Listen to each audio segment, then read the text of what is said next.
Ito guys, so may lulutuin ako na chicken finger. Ayan ang chicken finger. Ayan. Yung pinagkuhaan ko ng chicken finger, yung breast, may konti pa dito tira ng mga pakpak, tapos mga buto-buto. Gagawin ko siyang adobo. Kasi itong chicken finger, sabi ng apo ko, luto daw ako niyan. Kaya ito ngayon, nagluluto ako chicken finger ngayon.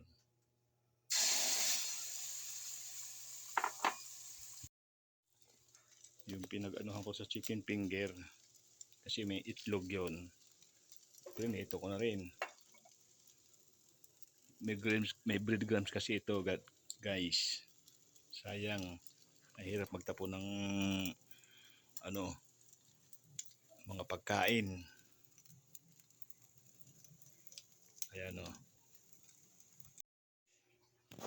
Ito guys. Yung aking chicken finger na ginawa kanina.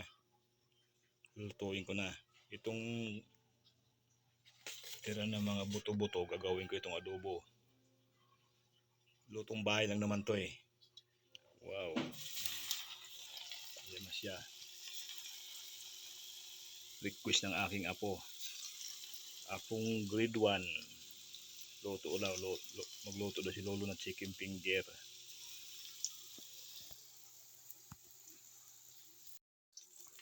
Ito na siya guys. Tapos na yung aking chicken finger. Ayan na siya. Yung pinagkuhaan ko ng mga buto-buto niyan. Kasi chicken breast siya.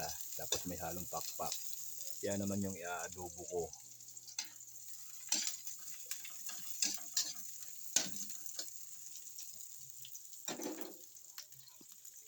Para-paraan lang yan guys.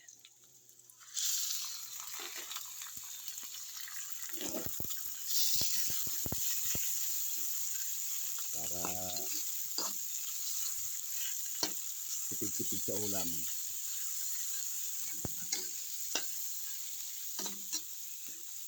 Yan, pinagulungan ko ng chicken finger ko, may harina yan at saka may breadcrumbs. Kaya ginawa kong, ayan, binoto ko.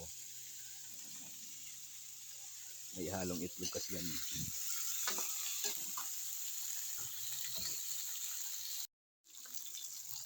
Lagyan ko muna suka.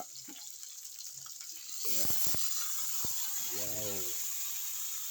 Lutuin natin maigi ang suka bago natin lagyan ng tuyo. Ganyan ko pag-adobo guys, pag konti lang ang aking linuluto.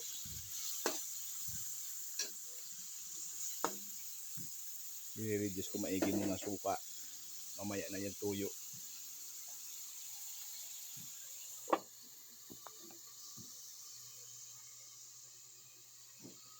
Kumakain ba kayo chicken finger? Sarap yan. Yan, lagay ko ng tuyo. Lutong-luto ng aking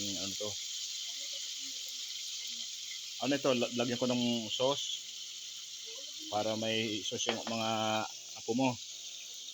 Kasi chicken finger, hindi ako gumawa ng sauce. Oh guys, oh, sarap na ito. Pero lagyan ko pa ito ng konting sauce. Ayan, lagyan ko pang palapot. Para kapit siya. Hindi yung malapot ng malapot. Kasi may isa kong ditong apo na kailangan may sauce yung niya. O kaya sabaw. Alam mo naman mga bata, karamihan hindi nakain pag walang sabaw.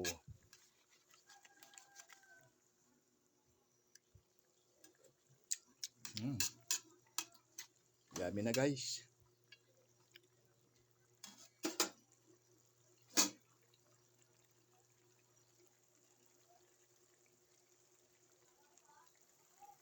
Dito yung kasama niya, no? Pinagtanggalan ng breast.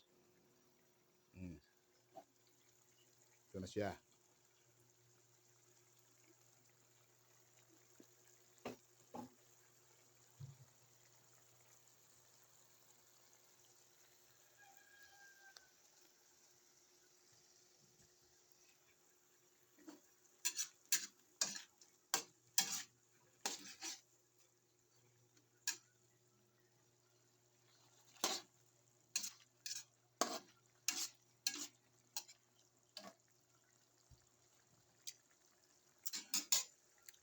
Masarap na.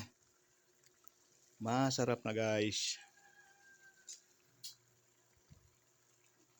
Ang aking munting adobo. Buto-buto. Pinagtanggalan ng bris. Tsaka pakpak. Yan na guys, oh. Yummy. Parami ang aking maliit na apo nito.